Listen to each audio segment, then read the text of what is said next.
তার সন্তান তাকে দৌড়াচ্ছে, বাঁশ দিয়ে দৌড়াচ্ছে অথবা লাঠি দিয়ে।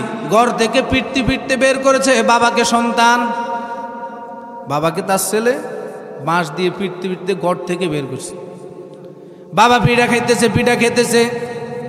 হঠাৎ একটি গাছ অতিক্রম করার সময় বাবা চিৎকার দিয়ে বলে, এই সন্তান, আল্লাহর কসম লাগে ঘর থেকে পিটতে পিটতে বের করেছ, আল্লাহর কাছে এই ব্যাপারে নালিশ করব না।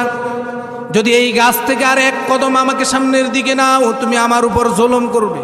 হঠাৎ সন্তান থেমে গেলেন। ঘটনা কি? এত নির্যাতন, এত পিটাপিটি, আজকে পিটি ঘর থেকে বের করে দিচ্ছি লাঠি দিয়ে। গাছ অতিক্রম করার পর এটা কেন বলল বাবা? বাবা চিৎকার দিয়ে বলতেছে, সন্তান, এটি হলো আমার উদারিয়ে খোরাক। বুঝেন না? জানেন এটা? নোয়াখালীর পাশে জানেন সবাই? হায় রে সন্তান, চোখের পানি বের করে দিয়ে বাবা বলতেছে, সন্তান, ভালো করে শোনো, আমিও আমার বাবাকে একদিন পিটতে পিটতে এখানে এই বড়ি গাছের নিচে এনে এখান পর্যন্ত আমার বাবাকে ছেড়ে দিয়েছি। চিৎকার দিয়ে বলতেছে, যদি এই গাছ অতিক্রম করো, এতক্ষণ যা পিটছো এগুলো আমি আমার বাবাকে পিটার কারণে তুমি আমাকে পিটতেছ, সামনের দিকে অতিক্রম করলে তুমি আমার উপর জুলুম করবে, এই জন্য দাঁড়া করালাম। কথা বুঝে আসছে?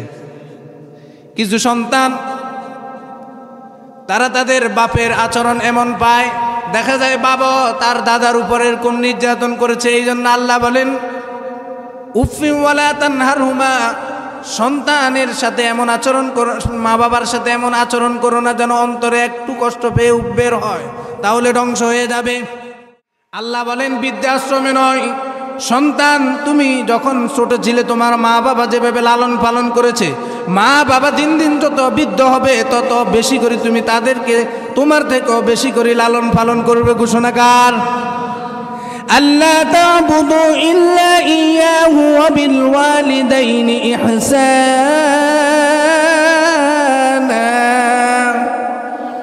আল্লাহ বলেন, সম্মানের সহিত রাখো, সুন্দরভাবে রাখো, ভরণ পোষণ করো। উফি ওয়ালা তানহারহুমা, এর পরের অংশে আল্লাহ বলেন, তোমার আচরণের কারণে মা বাবাকেও কোনো রকম ভাবে কোনো সময় যেন উপ শব্দ তাদের মুখ দিয়ে বের না হয়। ঘোষণাকার, উপ যেন বের না হয়। কত সন্তানের আজকে মা বাবার অভিশাপ নিচ্ছে। আওয়াজ দিয়ে বলেন ঠিক কিনা? মুসলমান ভাইরা আমার, সমাজের দিকে ভালোভাবে তাকান। কত বাবা মা সন্তানকে বলে, আল্লাহ, কত মানুষ দেখি গাড়িতে অ্যাক্সিডেন্ট হয়ে মরে, তোকে কি আল্লাহ দেখে না? এরকম মা বাবা বলে কিনা? জোর বলেন। কত মানুষ অ্যাক্সিডেন্ট হয়ে মারা যায়, তুই মরস না কেন? এরকম বলে না? কত কষ্ট যদি এখানে থাকে, কত কষ্ট মা বাবার এখানে থাকলে সন্তানকে এইভাবে বলে। যে জায়গাতে আল্লাহ বলেন, উফি ওয়ালা তানহারহুমা, কখনো যেন মা বাবা উপ শব্দ বের করে না, বের করে, যদি বের করে ধ্বংস হয়ে যাবে। ঘোষণাকার, বের হবে আমাদের আচরণে মা বাবার উপ বের হবে? বলেন না? মুসলমান ভাইরা আমার, যুবক ভাইরা ভালো করে শোনেন।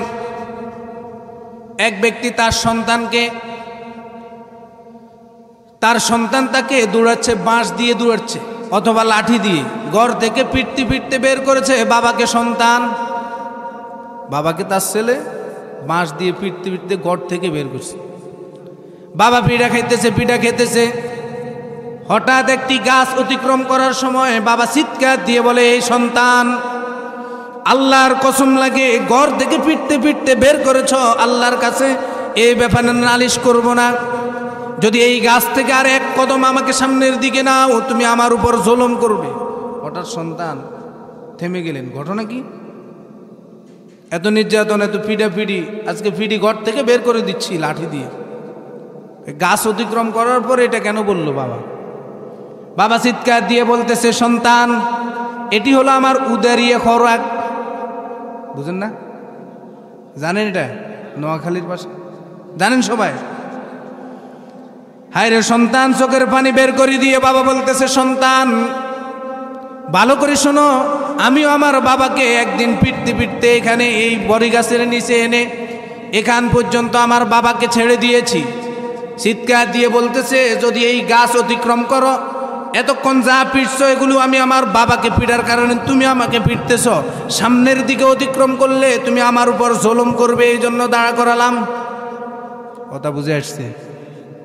কিছু সন্তান তারা তাদের বাপের আচরণ এমন পায়, দেখা যায় বাবা তার দাদার উপর এরকম নির্যাতন করেছে, এই জন্য আল্লাহ বলেন উফি ওয়ালা তানহারহুমা, সন্তানের সাথে এমন আচরণ করো, মা বাবার সাথে এমন আচরণ করো না যেন অন্তরে একটু কষ্ট পেয়ে বের হয়, তাহলে ধ্বংস হয়ে যাবে। তাহলে কি হয়ে যাবে?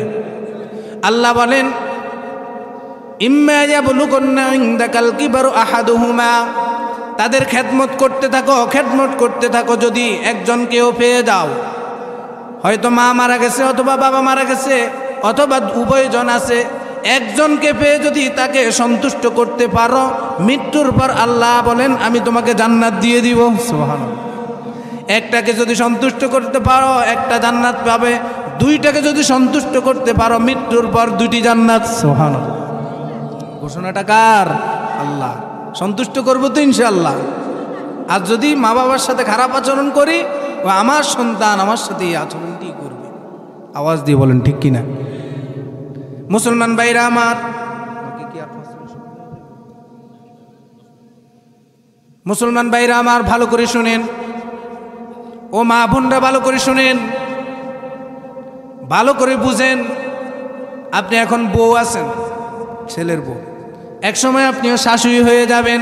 আপনি আপনার শাশুড়ির সাথে যেমন আচরণ করবেন, এর থেকে কঠিন একটি আচরণ আপনি পাওয়ার জন্য অপেক্ষায় থাকেন। আওয়াজ দিয়ে বলেন ঠিক কিনা? আপনি যাকে শাশুড়ি বলেন সে তো আপনার স্বামীর মা। স্বামীর কি? তো আপনারও তো মা আছে। আপনি যদি এখানে খারাপ আচরণ করেন, ভালো করে লিখে রাখেন, আপনার ভাইয়ের স্ত্রী যে সেও আপনার মার সাথে ভালো আচরণ করবে না। আওয়াজ দিয়ে বলেন ঠিক কিনা? মুসলমান ভাইরা আমার, সমাজে আজকে এমন হয়ে গিয়েছে, আল্লাহর কোরআন না মানার কারণে, না বুঝার কারণে সন্তানগুলো মার বাবার সাথে এভাবে খারাপ আচরণ করে চলেছে। আওয়াজ দিয়ে বলেন ঠিক কিনা?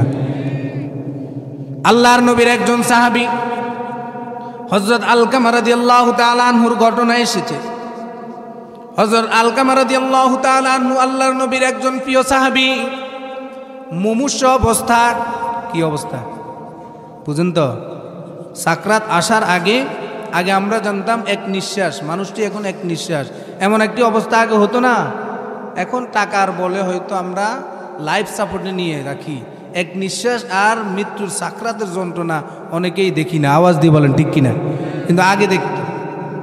হযরত আলকামা রাদিয়াল্লাহু তাআলা আনহু এরকম মুমূর্ষ অবস্থায়, বড় আফসোস, আলকামা রাদিয়াল্লাহু তাআলা আনহুর জবান দিয়ে কালিমা বের হচ্ছে না। এবার আলকামা রাদিয়াল্লাহু তাআলা আনহুর ঘর থেকে খবর গেল বিশ্বনবীর দরবারে। বিশ্বনবী শুনে আশ্চর্য হয়ে গেলেন। হযরত আলী রাদিয়াল্লাহু তাআলা আনহুকে প্রেরণ করলেন, দেখো আলকামার ঘরে কে আছে। জিজ্ঞাসা করে জানলেন তার স্ত্রী আছে, সন্তান আছে, আর তার প্রিয় মা আছে। কে? বুঝরে বলেন না কে? মা। নিঃস্বার্থে যিনি ভালোবাসেন তিনি আমার আপনার কে? জোরে বলেন না। মায়ের কাছে কোনো স্বার্থ, পৃথিবীর সবার কাছে এক একটা স্বার্থ, কিন্তু মার কাছে কোনো স্বার্থ। যত অন্যায় করেন, যত অবিচারী করেন, মাকে মা বলে ডাক দিলে মার দরবার, মার দরজার সাথে সাথে খোলা। মুসলমান ভাইরা আমার, হযরত আলকামা রাদিয়াল্লাহু তাআলা আনহুর সাকরাত শুরু হয়ে গিয়েছে, মৃত্যুর যন্ত্রণা শুরু হয়ে গিয়েছে, আর জবান দিয়ে কালিমা বের হচ্ছে না। হযরত আলী রাদিয়াল্লাহু তাআলা আনহু তার মার সাথে কথা বললেন, আপনার সন্তান আপনার সাথে কেমন আচরণ করত? আলকামা রাদিয়াল্লাহু তাআলা আনহুর ব্যাপারে বলতেছেন, সে তার স্ত্রীর কথা বেশি প্রাধান্য দিত, স্ত্রীর কথা উঠতো বসতো। এরকম সন্তান আছে না নাই? জোরে বলেন। মুসলমান ভাইরা আমার, বলতেছে আলকামা আজান দেওয়ার সাথে সাথে মসজিদে ইবাদত বন্দেগী সব ঠিক আছে, রাসূলের দরবারে পড়ে থাকতো সব ঠিক আছে, তবে আমি মা আমার হক আদায় করতো না। আলী রাদিয়াল্লাহু তাআলা আনহু বলেন, এই মুহূর্তে যদি আলকামাকে ক্ষমা না করে দেন তার জবান দিয়ে কালিমা বের হবে না। বলেন নাউজুবিল্লাহ। আলী রাদিয়াল্লাহু তাআলা আনহু বিশ্বনবীর দরবারে এসে বলতেছেন, ইয়া রাসূলুল্লাহ, ঘটনা তো খারাপ। এ আলকামা তার স্ত্রীকে সন্তুষ্ট করত, মাকে নারাজ করে রাখছে। মার মনে এত কষ্ট, মা আজকে তাকে মাফ করতেছে না। বিশ্বনবী বলেন, যাও কাঠ নিয়ে আসো, তার ঘরের সামনে আগুন জ্বালিয়ে দাও কাঠ দিয়ে। আর মাকে বলবে, তোমার সন্তানকে এই মুহূর্তে জ্বালিয়ে দিব। কি করব? ধরে বলেন না, পৃথিবীর কোনো সন্তান জ্বলবে মায়ের সামনে, মা এটা স্বীকার করবে? বলেন, রাজি হবে? জোরে বলেন না, যতই অন্যায় করুক। বিশ্বনবী মনে মনে ভাবলেন, যদি এই আগুনের ভয় দেখিও তার মুখে কালিমা আনি, তাহলে মৃত্যুর পর অনন্তকালের জন্য আলকামা বেঁচে যাবে। এই জন্য আগুন জ্বালানোর জন্য বললেন। আর মা চিৎকার দিয়ে আগুন দেখে বললেন, না না, আমার সন্তান আগুনে জ্বলবে, আমার সহ্য হয় না, আমি আমার সন্তানকে মাফ করে দিলাম। সুবহানাল্লাহ। সাথে সাথে আলকামা রাদিয়াল্লাহু তাআলা আনহুর জবান দিয়ে বের হয়েছে, আশহাদু আল্লা ইলাহা ইল্লাল্লাহু ওয়া আশহাদু আন্না মুহাম্মাদান আবদুহু ওয়া রাসূলুহু। সুবহানাল্লাহ। কি বুঝলেন? একজন আল্লাহর নবীর সাহাবীর ব্যাপারে এমন, আমার আপনার ব্যাপারে কেমন হবে? এই জন্য আল্লাহ তাআলা বলেন, আমার ইবাদতের পর মা বাবা সন্তুষ্ট। আল্লাহর ইবাদতের পর কে সন্তুষ্ট? وَقَضَى رَبُّكَ أَلَّا تَعْبُدُوا إِلَّا إِيَّاهُ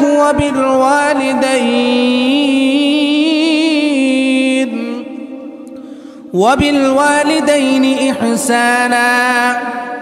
এই জন্য আল্লাহ বলেন, আমাকে সন্তুষ্ট করার পরে মা বাবাকে সন্তুষ্ট করো, মা বাবার সাথে সুন্দর ভাষায় আচরণ করো। করবেন তো ইনশাআল্লাহ? এরপর আয়াতে বলেন, ওয়াকুর রাব্বির হামহুমা। বলেন জোরে জোরে জোরে বলেন, ওয়াকুর রাব্বির হামহুমা কামা রাব্বায়ানি সগীরা।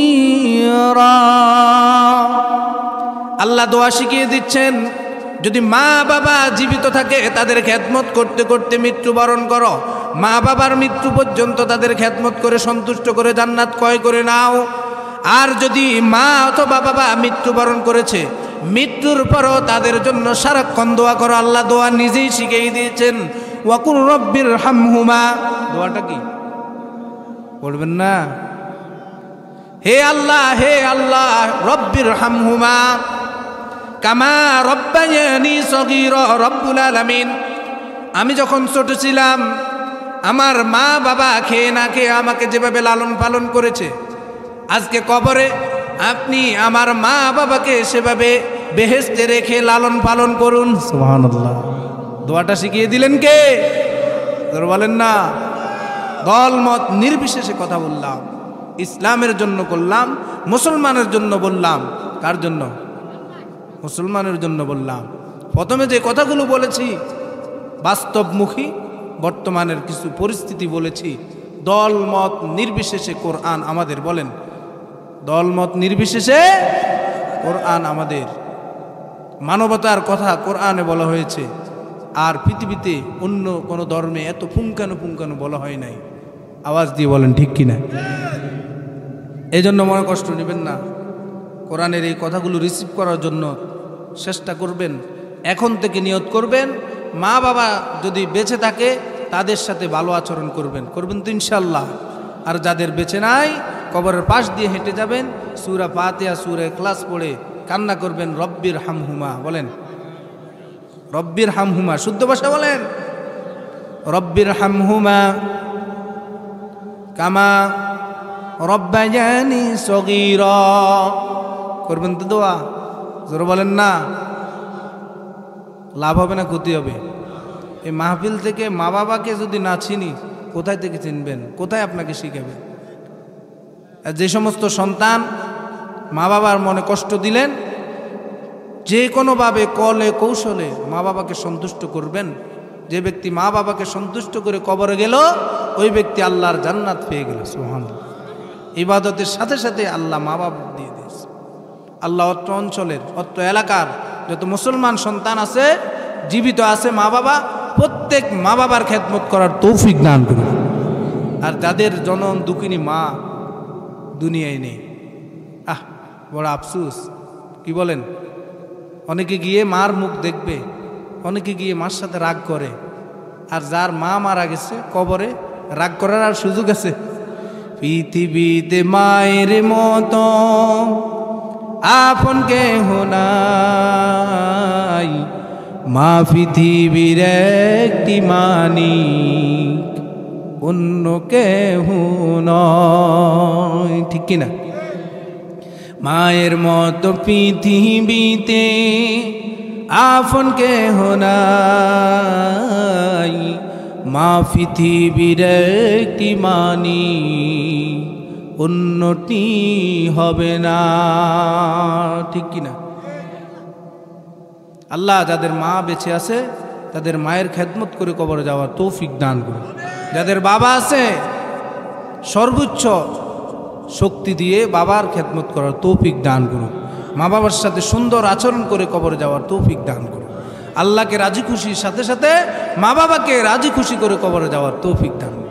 বিশ্বনবী বলেন, আল জান্নাতু তাহতা আকদামিল উম্মাহাত, মা বাবার পায়ের নিচে সন্তানের জান্নাত। সুবহানাল্লাহ।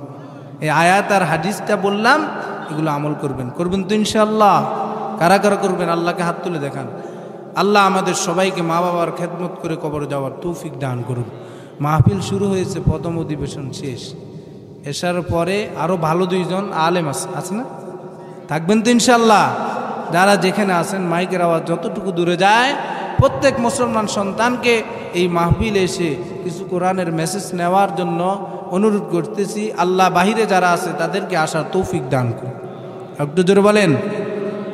আমার জন্য দোয়া করবেন। আমার মাদ্রাসা সমীর মুন্সিহাট জমজম টাওয়ার চিনেন? কেউ কেউ চিনেন? কে চিনেন? হাত তুলেন তো। আলহামদুলিল্লাহ, অনেকেই চিনেন। তাহসিনুল কোরআন মাদ্রাসা তো 2 বছর হয়েছে, ছাত্র সংখ্যা প্রায় 140 জনের মতো। গিয়ে দেখে আসবেন, দাওয়াত রইল। আমার এই বছর 10 জন হাফেজে কোরআন বের হয়েছে, আগামী বছর আরও বের হবে। তো কোরআনের খেদমত যেন সুন্দরভাবে করতে পারি, আমার মা বাবা বেঁচে আছে তাদের খেদমত যেন করতে পারি। আপনারা যারা এখানে আছেন তাদের সবাইকে আল্লাহ যেন কোরআনের জন্য কবুল করে। দোয়া করবেন। দোয়া করবেন তো ইনশাআল্লাহ?